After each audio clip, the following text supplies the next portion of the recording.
Good afternoon. Thank you for joining us today for our weekly briefing. Today we'll be talking about continued conversation around our COVID-19 response. We will talk about reducing barriers to the important subject of testing. We'll be talking about mental health resources that are needed in the midst of this pandemic. We'll talk a little bit about our budget, about unemployment numbers, and about Tennessee's economy. So we will have reports from the Commissioner of Mental Health and Substance Abuse, Commissioner from the Department of Labor, and Commissioner from the Department of Health. Earlier today, we issued an overview of administrative actions that we've taken since January to address COVID-19 and also to address the economic challenges that we have as a state. I get to speak with governors across the state every week. And in talking with those governors, I find and I see, and it's been reported, that we're in an enviable position here in Tennessee in many ways because of the response of Tennesseans throughout this. And this enviable position comes even in the midst of not only COVID-19, but weathering two natural disasters since March. I want to share some of the high points of our response to all of this since January, especially the work of the Unified Command Group. So just this last week, we reached a benchmark in testing. 400,000 tests have been administered, COVID-19 tests in this state. That means that 6% of our population have stepped forward and asked for a test and have received one. That aggressive effort, by the way, has been made possible in large part as a result of men and women from the National Guard who have stepped up and been a very reliable partner in testing all across the state and continue to do so even today. Throughout this time, we've also had 20 volunteers who have faithfully and full-on, day and night, responded to COVID-19 calls to our hotline, 8,000 such calls. Tennesseans who are concerned about their health and how it is that they can take personal control of their health, and we thank these volunteers. We've also had a great partnership with the U.S. Army Corps of Engineers. That partnership has allowed us to stand up 450 additional beds besides the beds that we have available in our traditional healthcare system. We also have 1,000 healthcare workers who are on call, stand ready to man those beds should we need it. So we're grateful for that partnership and for the preparation that Tennessee has now for any surge that we see coming later this year or even into the fall. Personal protective equipment is a very important part of the response that we've had. We have shipped 1.4 million pieces of personal protective equipment. TEMA has been a great partner in that effort, and those shipments have been made to first responders and to healthcare workers in all 95 of our counties, multiple shipments to counties across this pandemic, and it's allowed people to be in a position to be safe throughout the COVID-19 challenge. We will continue to take thoughtful, data-backed approach to addressing COVID-19 and to addressing the economic challenges. But I just want to take a moment again to say thank you to Tennesseans. You have done what needed to be done. You have adopted practices, whether it's hand washing or wearing masks or socially distancing or staying home when you're sick. You've done the things that it has taken for us to find ourselves in this position, and we are grateful for the way Tennesseans have responded. As we move into the summer and go on vacation and visit our families and begin to resume activities that we haven't done for some time, I want to remind Tennesseans that it's very important that we continue to have our population tested. You know, Tennessee has been a leader in the country in testing efforts, and I believe it has much to do with why we are in a position and were in a position to open our economy as soon as possible. But that has to continue, and so we encourage Tennesseans, when in doubt, get a test. Free testing is available in every health department in the counties in which you live. And some of that testing, those testing numbers have reduced over the last week or two. We need testing to continue strongly. We need you to go out and get a test. If you're working, if you're moving around, if you have any reason whatsoever to think that you might need one, when in doubt, be sure and get a test. And I want to give a shout out to one of our partners, CVS, who has announced today that 18 locations across the state will be available with drive-through self-swab testing. And CVS has also committed that half of their sites across the country will be for underserved communities. So CVS is just one of a number of private partners that we've highlighted across throughout the weeks of this pandemic that have allowed Tennessee to be a leader in the country in testing, and we want to continue to do that. So thank you to CVS for that partnership.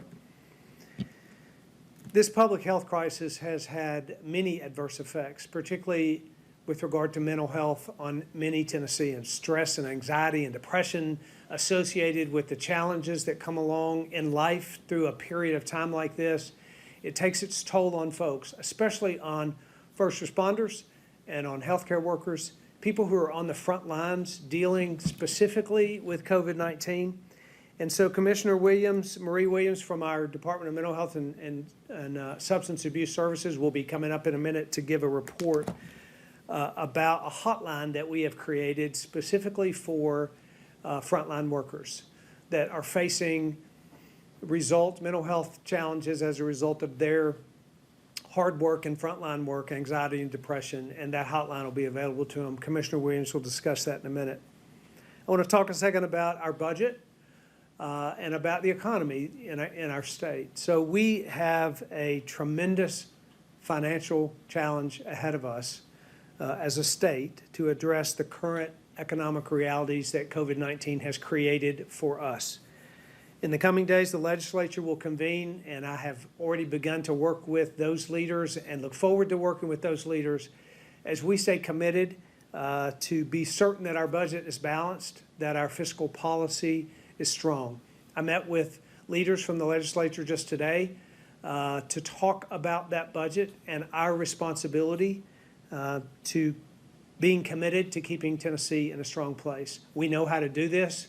We know the decisions that have to be made, and I feel confident and certain that those decisions will be made in the coming weeks and in the coming months to keep Tennessee in the very strong fiscal position that it has enjoyed for many, many years.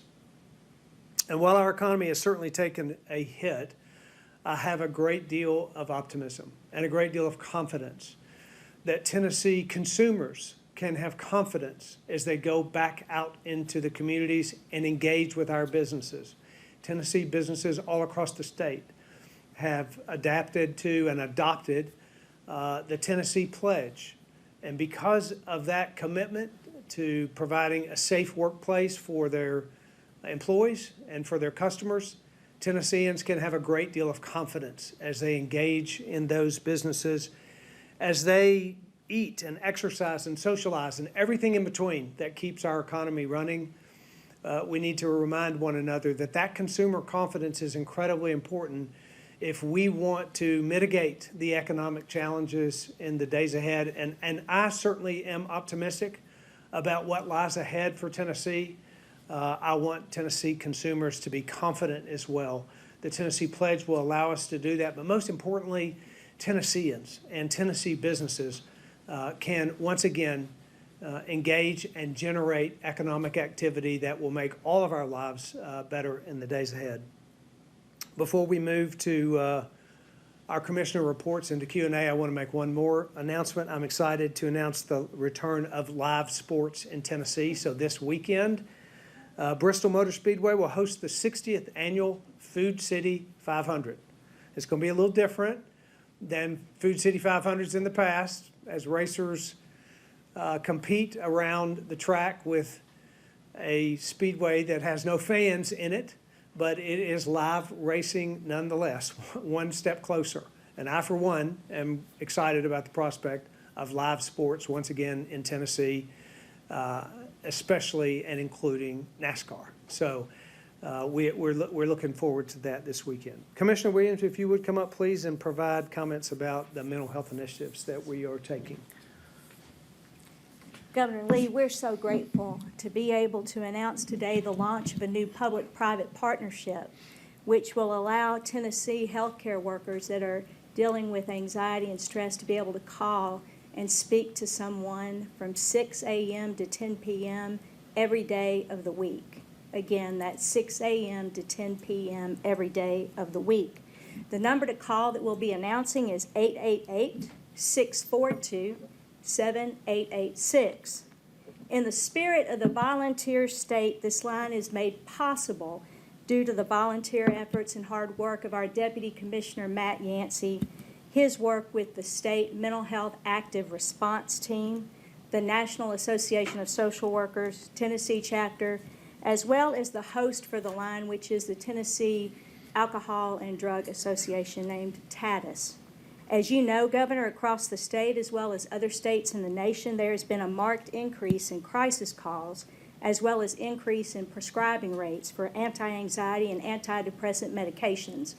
Our local community behavioral health centers across this state have been manning crisis lines for the last almost 15 years, and they're available 24/7. You can text 741-741 to speak to them if you're in the need of a crisis intervention.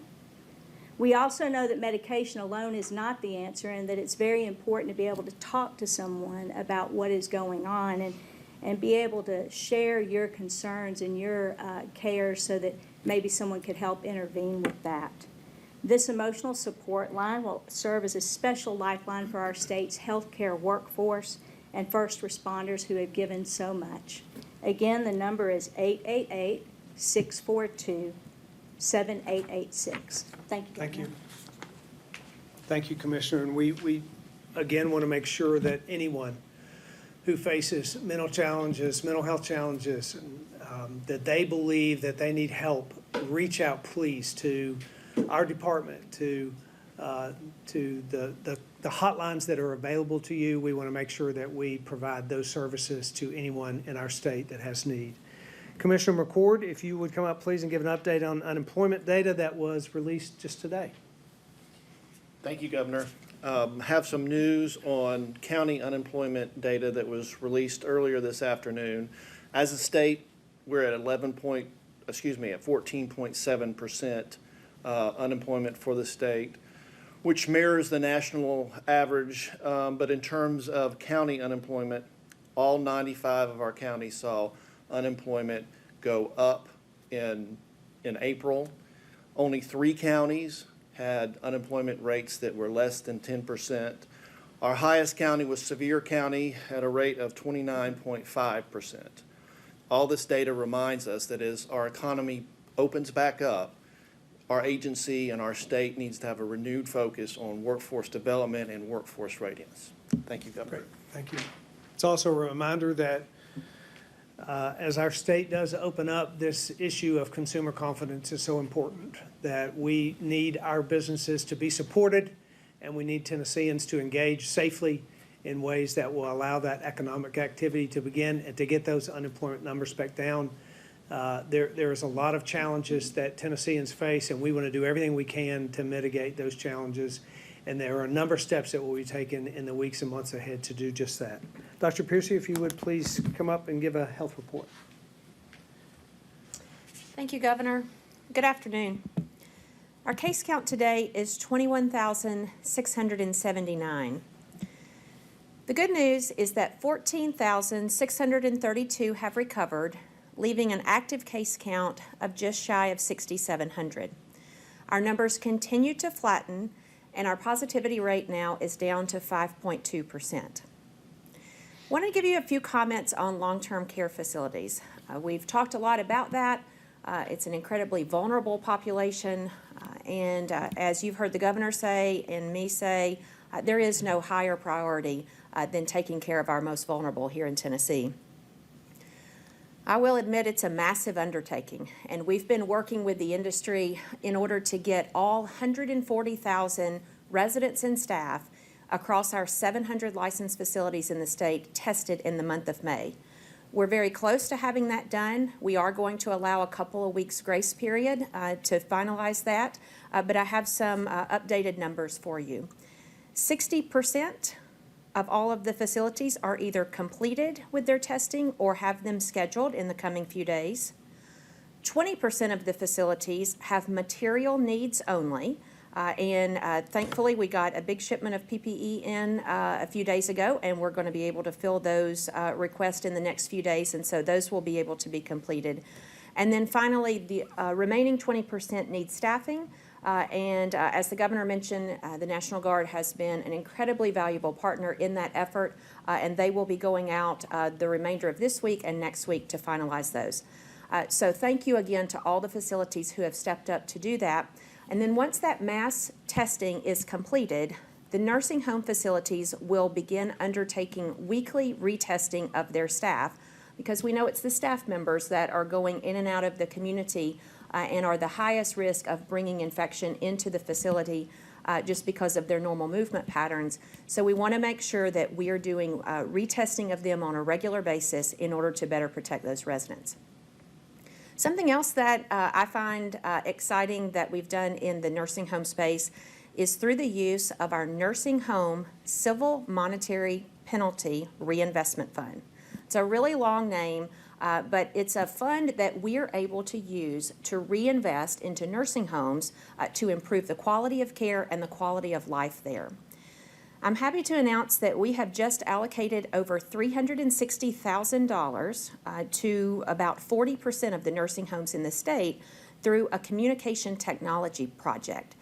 This allows for virtual social interactions as well as telehealth for these residents to be able to communicate with friends and family as well as medical providers while there still are restrictions on visitation. And speaking of testing and visitation, that's another reason that testing and ongoing monitoring is really important, because we want to be able to reopen our nursing homes for visitation, not only for the residents' benefit, but also for family and friends who want to get back in there and interact in person with their loved ones. And so we feel this is a good step towards that. Finally, an update on our correctional facilities. We have had 4 new cases in the Northwest Correctional Facility, which is up in Lake County.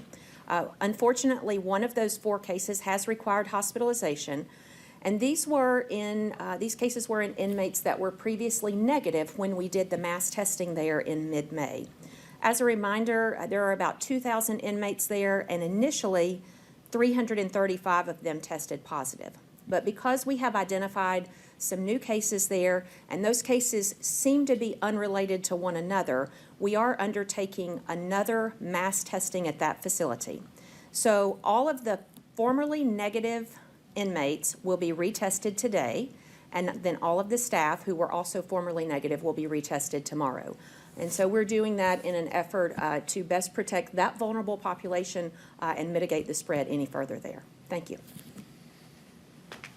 Thank you, Dr. Piercy. And we just want Tennesseans to know that we're committed and continue to be committed to the most vulnerable populations and stringent testing, whether it's in long-term care facilities or in our prisons or in our general population, and especially in our general population, to make sure that we continue to monitor the spread of COVID-19. That is the way that we can address it effectively so that we can continue to allow Tennesseans to engage, to move, to socialize, to continue their practices of social distancing and mask wearing, but to continue to live and go out and get our economy running again. So very encouraging, and we appreciate that report. We'd be happy to open up the lines for questions. Thank you, Governor. First, we'll go to Kim Crucy with the AP. Kim, your line is open. Thank you, Gillum. Hi, Governor. This week, your administration announced that it would soon stop the sharing of COVID patient names and addresses of first responders at the end of the month. I was curious what kind of feedback you've gotten from law enforcement who asked your administration to provide this data, saying that was really needy. I'm curious if you've gotten any feedback, any opposition to this decision. Well, we've worked with law enforcement along the way and have done so throughout the pandemic. And we coordinated with them, let them know ahead of time that we would, first of all, the decision was a temporary one to protect law enforcement. Back Several weeks ago, at the beginning of this pandemic, we certainly did not know exactly what we were facing. We did know that law enforcement and first responders did not have the personal protective equipment necessary to protect them as they engaged with the public. And we wanted to make sure that they had the protection they needed, especially going into an unknown environment of COVID, in which we didn't know what the extent of it would be in the state. So we made that decision, and that allowed for protection for law enforcement. But we also knew all along that personal information is important to protect whenever possible. So we let law enforcement know that we would be working to get personal protective equipment, and when we would, then we would ship that to them so they would have the protection they need, and that is what we've done. We have opened up the supply lines, as you know, for increased personal protective equipment. We made those shipments, and we believe that law enforcement can operate safely now. Do you have a response to Nashville continuing to hand over this data to first responders and others? Today, the health director of Nashville said that he called your administration's decision. He said he was puzzled by it. He still views this as valuable. Do you have a response to that? Well, I think it's something that we knew all along that would be temporary. So we certainly knew that we would have a period of time where in which we didn't have personal protective equipment, that we would allow first responders to have safety in this way, but that would change. And when it became evident that it was possible to protect them, that we would do so. So that we carried out that plan. That's what we expected to do, and we were certain about that. Thank you. Mm-hmm. Next, we'll go to Natalie Allison with the Tennessean. Natalie, your line is open. Hello, Governor. I missed last week's briefing due to furlough, so forgive me if this is not your most recent position, but I believe you said that you do not want to allow the opportunity for any Tennessean to request an absentee ballot this year, or even as some other Republican-controlled states are easing restrictions there. Today, the Legislative Black Caucus says they sent you a letter asking you to issue an executive order to allow for absentee voting for anyone who chooses it. They said if it could, quote, save the life of at least one Tennessean, it's necessary and beneficial. Have you changed your position on this at all, and would you issue that kind of executive order? Yeah, I think that free and fair elections are most important in this state. It's very important, there have been guidelines presented by the Secretary of State for how it is that we're going to carry out elections to keep people safe. That's most important to me. Regardless of the situation in November or in August or whenever there's an election, we're going to implement policies that keep people safe. And there's a way to do that, just like we're doing it in businesses, just like we're doing it all across the state. That's what's most important. I don't think we need to have, and I would not advocate for no excuse absentee voting. It's not necessary in our state. And what's necessary is that we provide the opportunity for absentee voting where it's needed, and we have we certainly have a lot of instances where absentee voting is acceptable, but we don't need to expand that. So why would it not be necessary for somebody who maybe is immunocompromised and they're not over the age we currently set, they're not leaving their house much right now? Why wouldn't that be necessary? Anyone can pursue the available options for, and there are options available for people to do absentee voting, but no excuse absentee voting I don't believe that that's necessary. I would not advocate for that in Tennessee. And I wanted to ask you something else. Wanted to ask you about George Floyd. There are protests that have been happening in Memphis. Do you think that law enforcement in Tennessee has been immune from this type of police brutality, even if it isn't always deadly? What do you think about that? And do you think it's an injustice that those officers aren't being charged? Well, I think that what happened to George Floyd is horrific. I think it is heartbreaking. I think that it is preventable and unacceptable. I do think that the officers that are involved in that should be brought to justice for the loss of that life. I spoke with African-American leaders today. I spoke with law enforcement leaders today. And in our conversations, we all agree that the situation there represents a very disturbing trend across the country, and that we have to be committed to recognizing and calling out police brutality where it exists. I have a great deal of respect for and have long supported law enforcement and continue to do so. And I know that the law enforcement community are certainly know and hope that they understand my appreciation for those men and women who put their lives on the line every day. But police brutality is not law enforcement. And police brutality should not be accepted in this state, and it shouldn't be tolerated. And I don't believe that we should or will tolerate it in the days ahead. It's unacceptable. Governor. Thank you. Next, we'll go to Jason Lamb with News Channel 5. Jason, your line is open. Hey, Governor, on the absentee voting lawsuits, more pointedly to the legal arguments here, I know you're taking the Attorney General's guidance on this, and he argued that expanding absentee voting would result in the functional disenfranchisement of thousands of voters across the state. But other states have a greater frequency of vote by mail. The state of Oregon does vote by mail exclusively and generally has a higher voter turnout than Tennessee. So why do you think expanding vote by mail would disenfranchise voters and not actually expand the ability to vote? Well, I don't think you need to do something that's not necessary. And the Secretary of State's issued guidance, but I also fundamentally don't believe that we ought to have absentee voting with no excuse, because it opens up the opportunities for fraud. It opens up challenges that our state currently are not is not available to address. I just do not believe that it's the right practice, and I wouldn't advocate for it.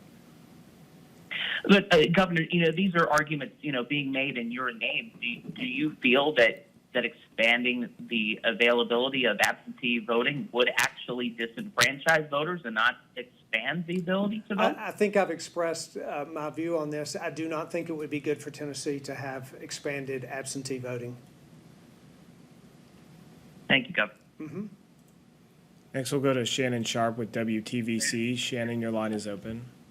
Hey, Governor. So in the last couple of days, the New York Times actually published saying that Chattanooga was number 4 for a potential outbreak coming up next.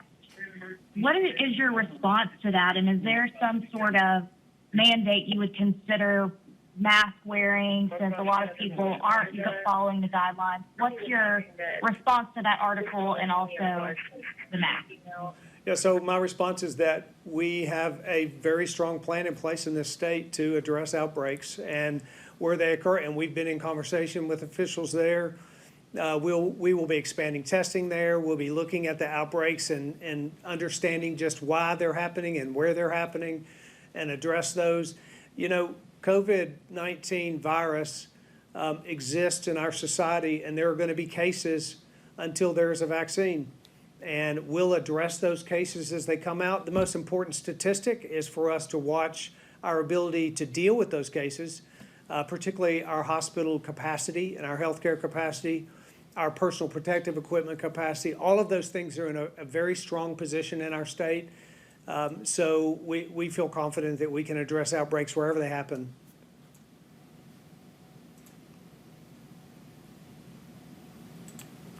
Next, we'll go to Marta Aldrich with Chalkbeat. Marta, your line is open.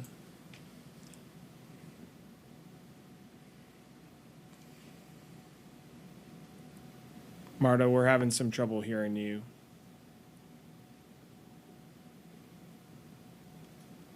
Okay. We'll continue to move on. Sam Stockard with the Daily Memphian. Sam, your line is open.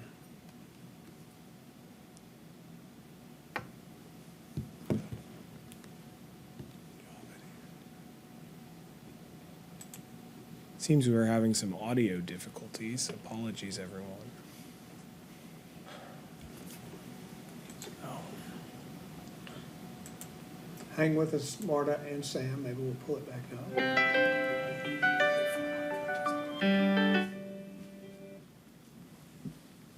Welcome to WebEx. Okay, everyone, apologies for that. We are back on with the audio. So we'll go first to Marta Aldrich, and then we'll go to Sam Stockard. Marta, your line is open. Thank you. My question is related to the state budget and education.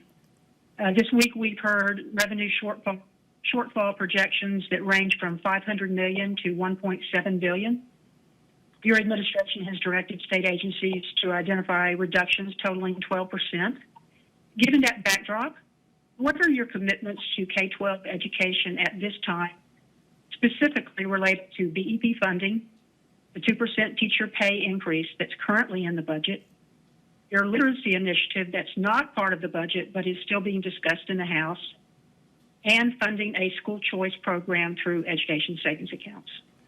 So, Marta, the numbers that you pointed out, from $5 billion to $1.5 billion or more, really emphasize the challenge that we have as a team, as an administration, and that the legislature has in going forward. Very difficult to know what the future is. I will say that we are committed to and are proposing to continue the BEP funding. We need to make certain that we provide for funding for our public school systems all across this state, as education is, if it's arguably the most fundamentally important piece of our budget.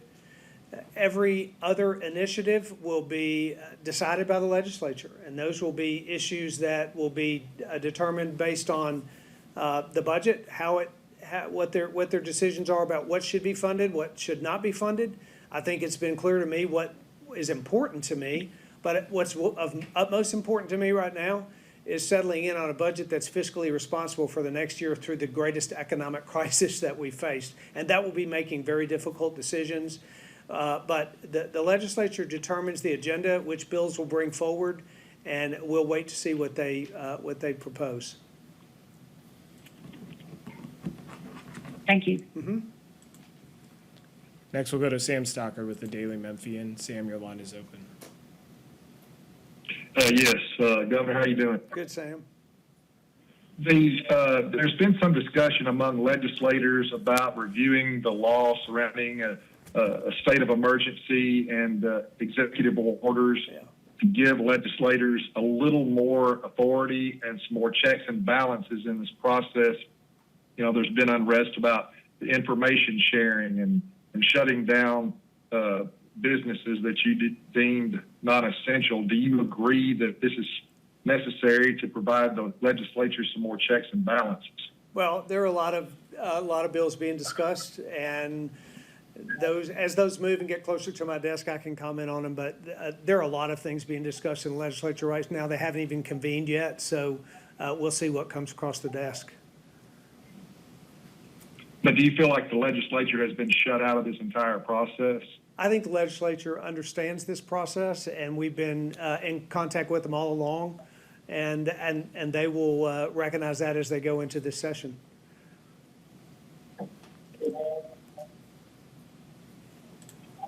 Next, we'll go to Samantha Max with WPLN. Samantha, your line is open.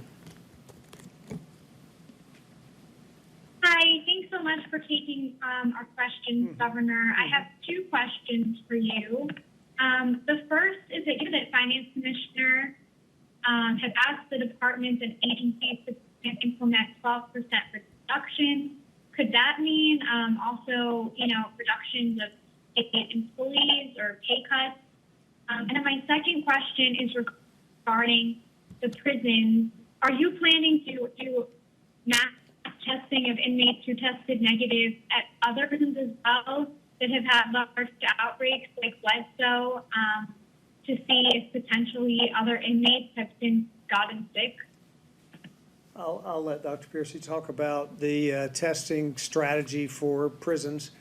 Our agencies have been asked to make proposed, to propose 12% cuts in their budgets. It's all a part of a responsible response to a tremendous economic challenge that we have. So every department all across state government will be asked to look at their department to see how efficiently they can run, what are the things that they can do without, what are the ways that they can save money. We have an obligation to Tennesseans and to the taxpayers. We have an obligation to balance our budget, not only an obligation, but a requirement to do so. And that will take a lot of steps. That will take a lot of decisions. That will take a lot of difficult decisions, but ones that are certainly possible and that we're capable of doing. So every department commissioner will engage in this. We'll do that together as a team, and together we'll create a budget that will allow us to continue to serve Tennesseans in the way that they need to be served, but at the same time provide Tennesseans with the assurance that we know how to manage a budget in an economic crisis. Part of the way you do that is you come together, all of the team comes together and presents opportunities for reductions. Dr. Piercy. Thank you for your question regarding prison retesting. So you're exactly right. We do have a very low threshold for retesting the mass population. Not only prisons, but also nursing homes. So those are somewhat similar situations where you have a vulnerable population living together in a congregate setting, and the ramifications of them getting the disease could be very severe, particularly on the nursing home side of things. So in the prisons specifically, we have a very low threshold of mass retesting. That there's not a certain number, but what it is when we identify unrelated cases. So if there's one case and a cluster that may not precipitate it, if we can isolate that to one unit or to one particular area. But if we find what we consider community transmission, so unrelated cases in the facility, and that goes for prisons and nursing homes, that will prompt a mass retesting. And so we are doing that at Northwest. It would not surprise me if we had to do that at another one of the prison facilities because the risk factors really haven't changed much. Staff are still coming and going into the community, and they're still in a congregate care setting where they could be at high risk for very quick transmission. One other thing that we're doing on prison retesting is that we are retesting or testing all inmates 2 weeks prior to release if they are scheduled to be released because we want to know their status so we don't inadvertently introduce that into the community and taking steps to make sure we protect our communities when those inmates are being released.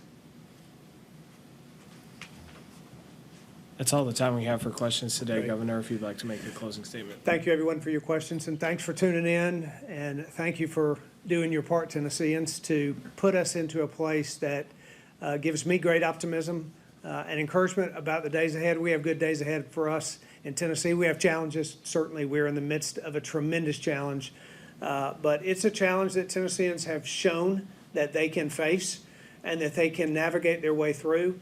And we will continue to do that with great hope and great optimism. Thank you very much. Do your part. Stay apart. Your line has been muted.